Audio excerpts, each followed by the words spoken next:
Hi guys, Tin Man here.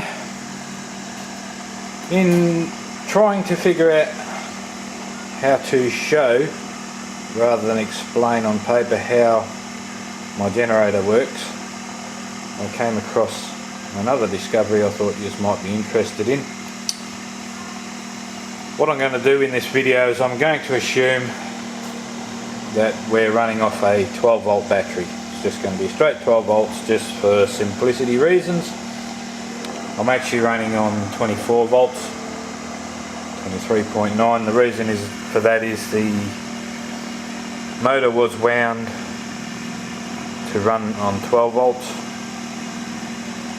Through my experience with pulse motors, I've learnt myself what the best number of winds are, what the best size wire to use is, and the type of core. So the reason it's on 24 volts is because I've got both run coils hooked up in series at the moment, and we're only using the one transistor. When I finish mucking around with it, it will have two transistors, two separate motors in one.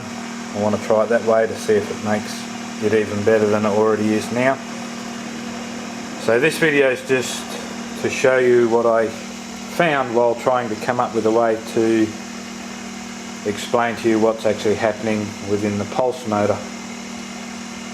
Now, the coming tests that I'm going to be doing on this and putting up on our forum in the form of videos is you have to understand that I'm not interested in the charge going back to the battery, so it's not the reason for this. The reason I made the motor like this is I needed a pulse motor for this setup, and the easiest way to do it was the SSG style, and the most efficient way to do it also. So the only reason it's like this is because I needed a pulse motor.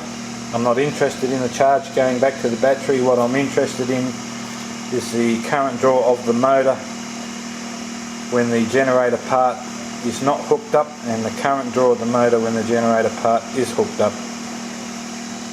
The charge at the moment going to our 25.5 volt battery bank is 31 milliamps.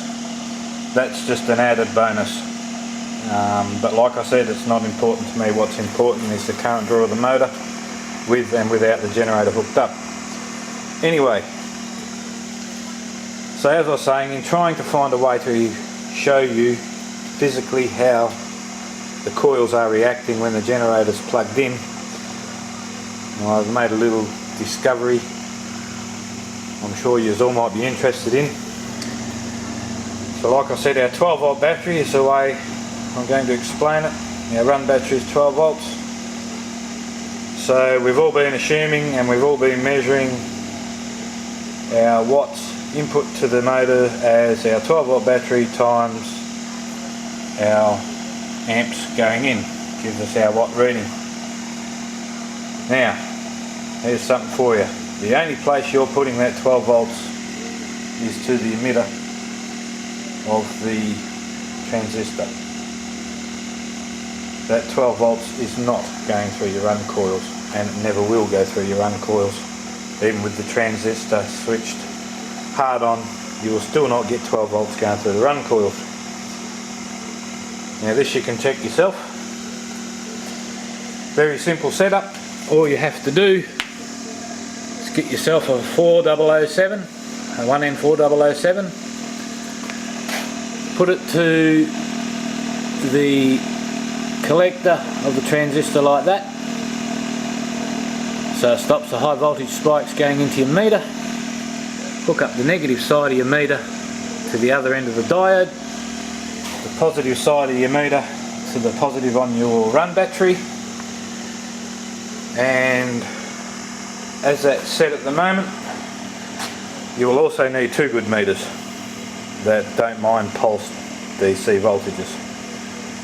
If you hook a normal meter up to that, or an average meter, you'll see the numbers jumping up and down or in the case of an analog meter, the needle will be flicking all over the place. This analog meter is a very good one. It's a micronta. It has a built-in capacitor and a high value resistor across that capacitor, which is across the negative and positive. And as you can see, that needle is sitting very steady.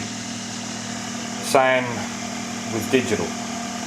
Get one that's got a capacitor across the positive and the negative, and it'll smooth it right out. But anyway, like I said, here we are, assuming we're putting 12 volts into our motor at say 111 milliamps, and we're getting our wattage from that. Now here's the interesting thing.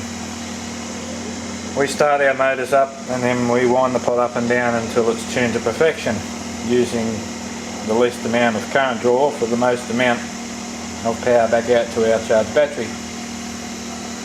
So that's set there quite nice. That's pretty much well as good as that motor will run. It wasn't set up to return the charge back to the battery. It was designed to do something different, and that was alter magnetic fields in the generator, half of it. But anyway, it's the same for a normal SSG. So the voltage that's actually going through our coil, now like you know, I'm putting 24 volts into our machine apparently.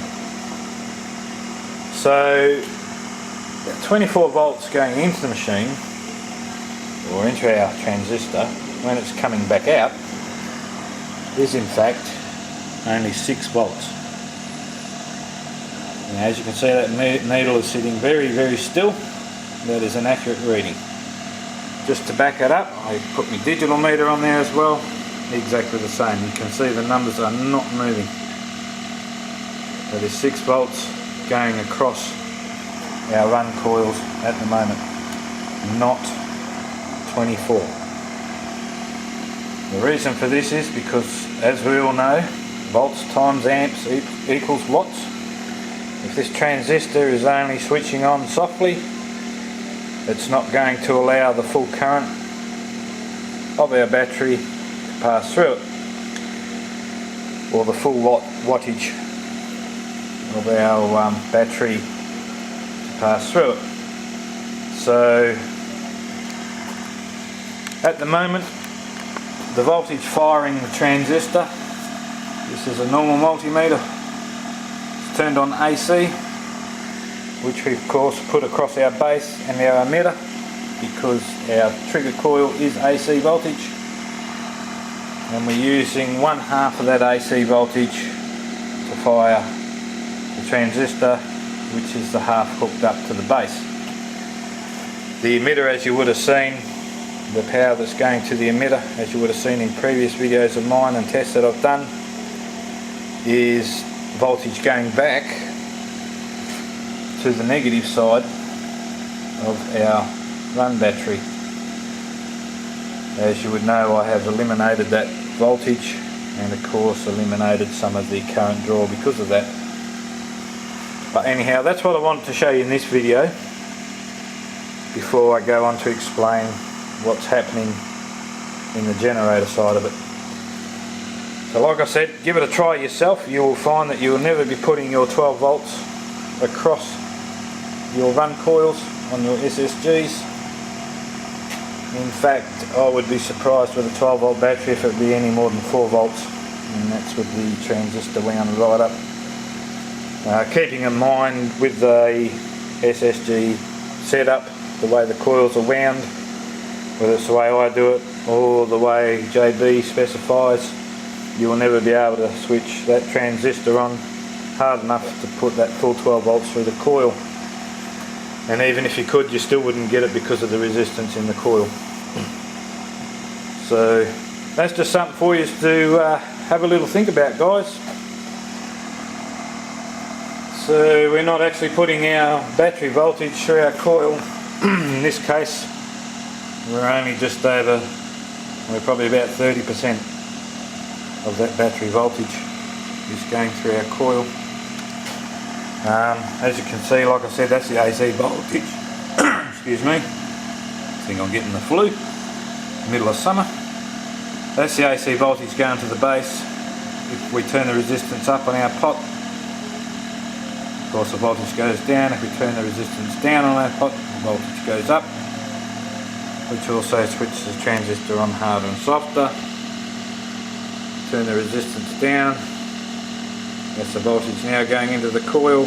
Turn the resistance up, that's flat out. So there you go, we got 7.9, only 8 volts hard on from our 24 volt supply going into that coil. So this was purely just to explain what's happening in here with my generator part of it, and what it does to the run and the trigger coils, and why it speeds up the way it does. And I came across that and thought I would just let you know. And this is actually good for me because this makes it really easy to explain how this works and why it does. So until the next video, which will be a little later on tonight, on the explanation of the generator, it's cheers from me.